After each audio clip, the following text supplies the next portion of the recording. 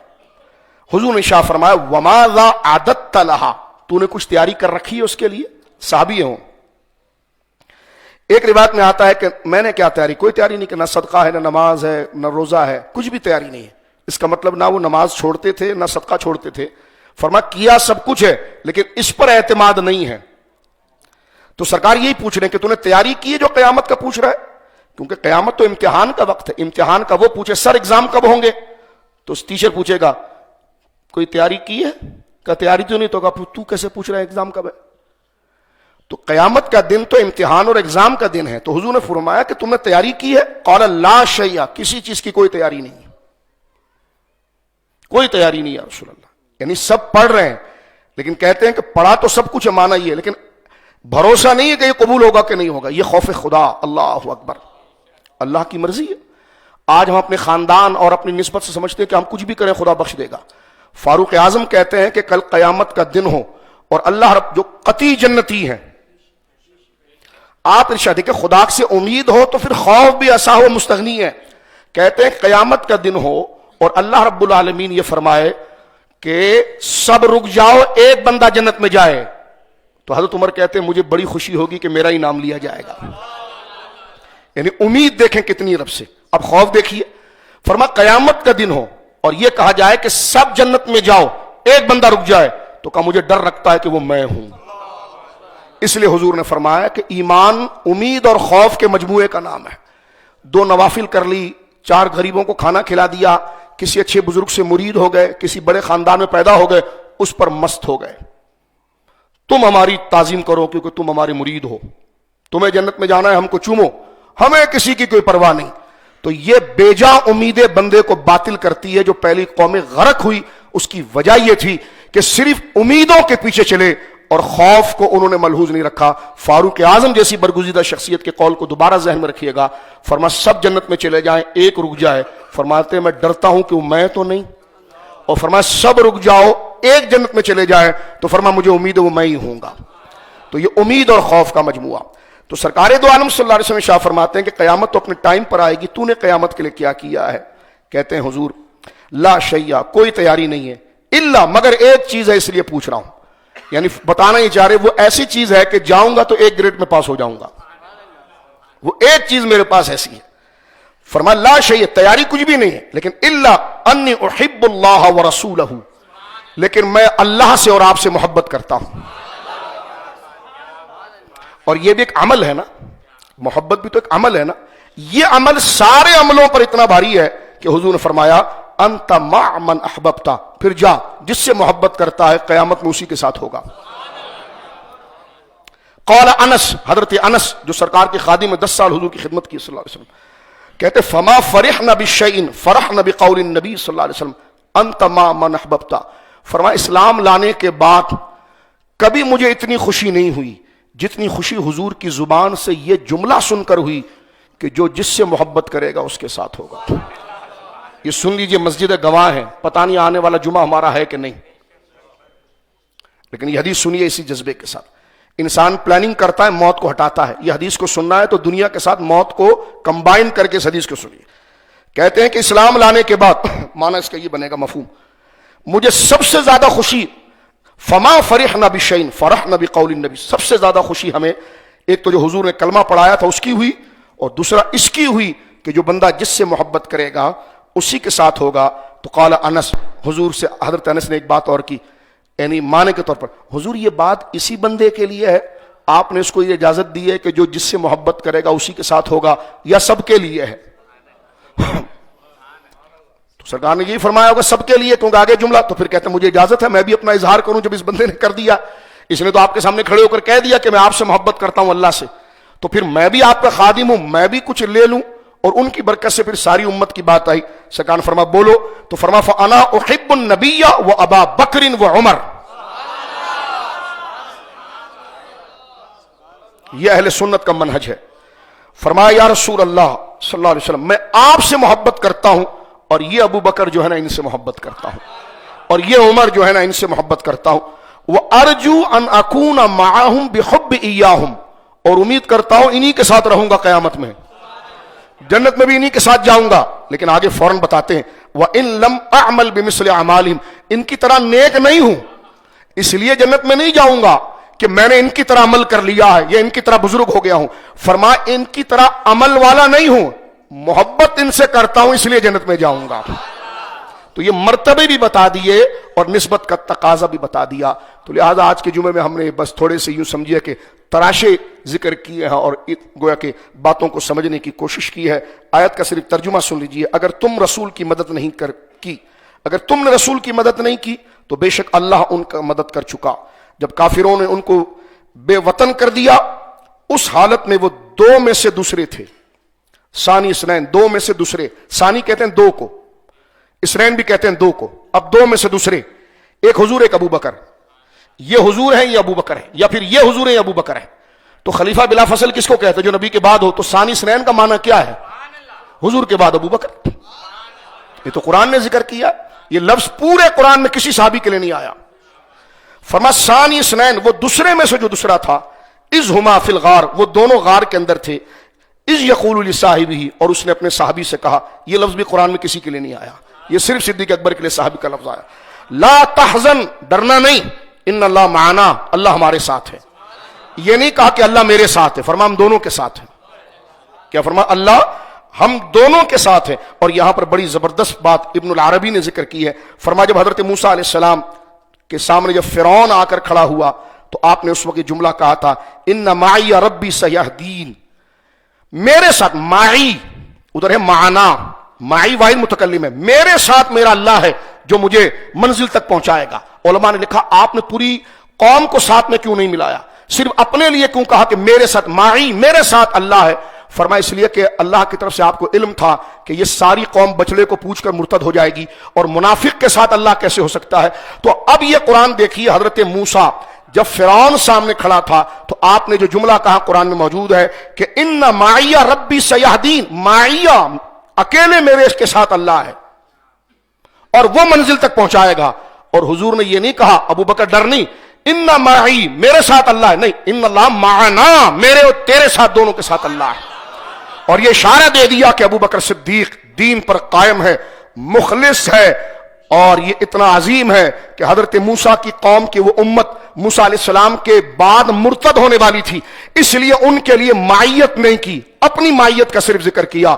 لیکن ابو بکر تو وہ تھا کہ حضور کے سامنے بھی اور حضور کے زمانے کے بعد 2 سال جتنے مرتد ہوئے سب کو ختم کرنے والا بھی یہ تھا، اسلام کو کھڑا کرنے والا بھی تھا. اس لیے فرمایا ان اللہ معنا، اللہ میرے اور تیرے ساتھ ہے. اور فرمایا ابو بکر ڈرتا کیوں ہے؟